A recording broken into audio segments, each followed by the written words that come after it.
Two things before beginning. Number one, heavy spoiler warnings for Rise of Skywalker. Number two, if you like this kind of stuff, consider subbing to the channel, sharing videos, and interacting with the video. Liking, commenting, +1 in the comments, whatever you want to throw out there, and thank you in advance. So last night, I went to see Rise of Skywalker, and I'm going to put together a cohesive video on that, but before I do that, I really want to lay the groundwork for just how much tripe and garbage has been put into this Mary Sue Rey character.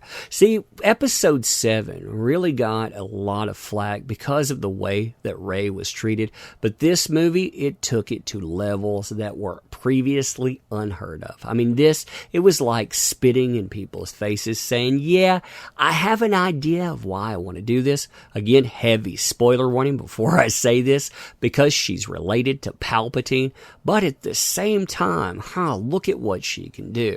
We start out the movie, for example, with this stuff. She is force levitating rocks before she flips out of it, runs through a jungle, blindfolded, running up trees and doing stuff.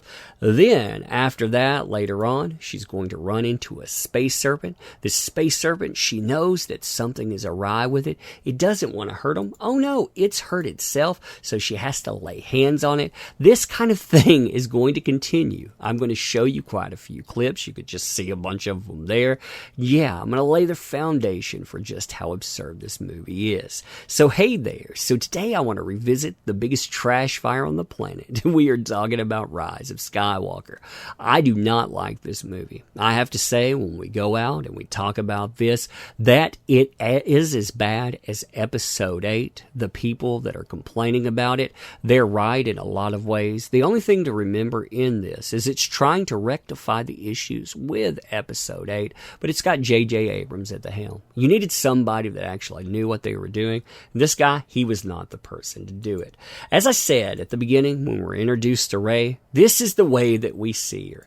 Right after that, too, you can see the training regiment as it carries forward. We have Leia training her. And, well, she's offered the lightsaber of Luke Skywalker before, like I said. She kicks through a jungle. She's blind here. She's fighting this droid while running across different things. She's running through obstacles, running up trees, playing capture the flag. I mean, it is an absurdity. She has a problem in this, too, and the fact that she has a force disturbance. So you know how she deals with it. She dual wields weapons. That's right. She pulls out a second weapon because, hey, she's just that powerful. Later on, while they're doing everything, she runs into this space snake. The space snake, it freaks everyone else out, but her, she knows that something is awry, and, well, she finds out that it's hurt. How does she deal with this? She force heals it. She trades life essence with it. And yeah, hey, that's just part of the norm now. Here too, she decides that she's going to take out a TIE fighter with a lightsaber. This build up to it, I mean, you can see this pop in on the screen. She's running from it at first, looks back, decides that she's going to have this throwdown. As they run in on it, she actually force flips out of the way, cuts this down, and then poof, crashes in the desert. Now after that, Chewbacca has been captured. She decides she's going to deal with that by getting in a force off, by grabbing a transport out of the sky, utilizing the force. That's right. She gets in a force off, and she is so powerful by now that she ends up destroying the thing with force lightning. I mean, that's how powerful of a character that she has become. She's just some type of monster out there.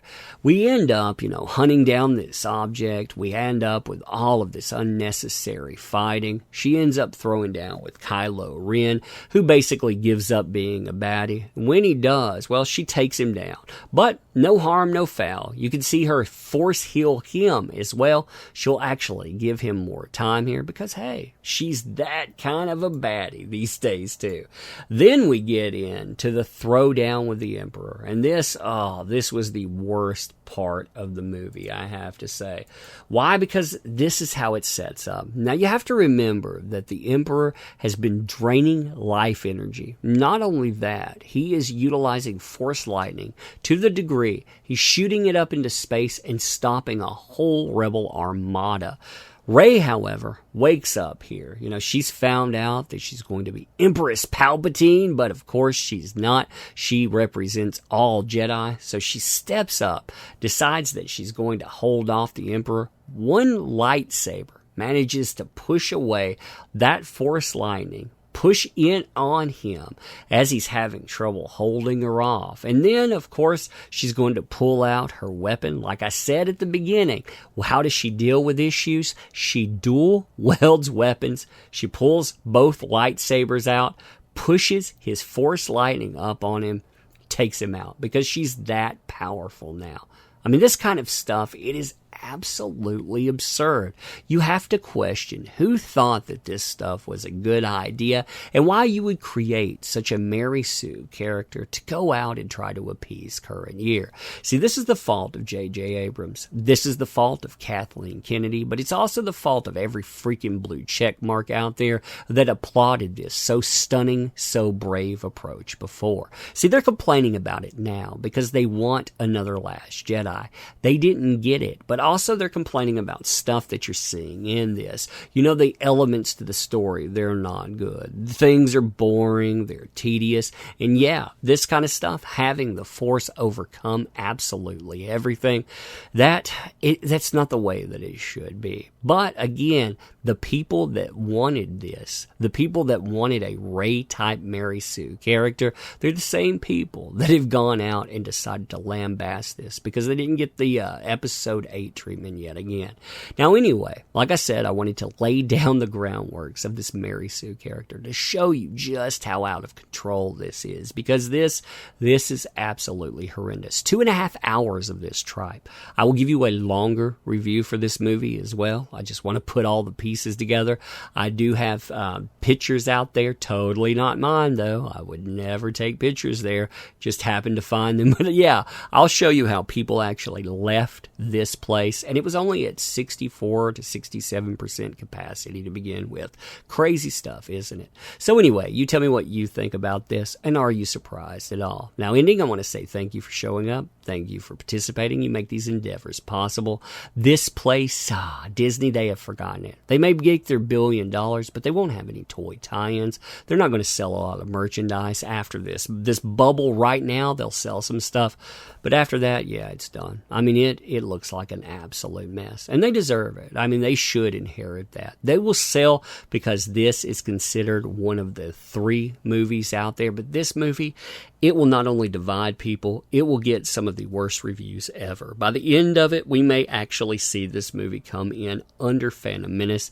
That thing, oh, what a mess there. I mean, we are talking about something that is absolute disaster.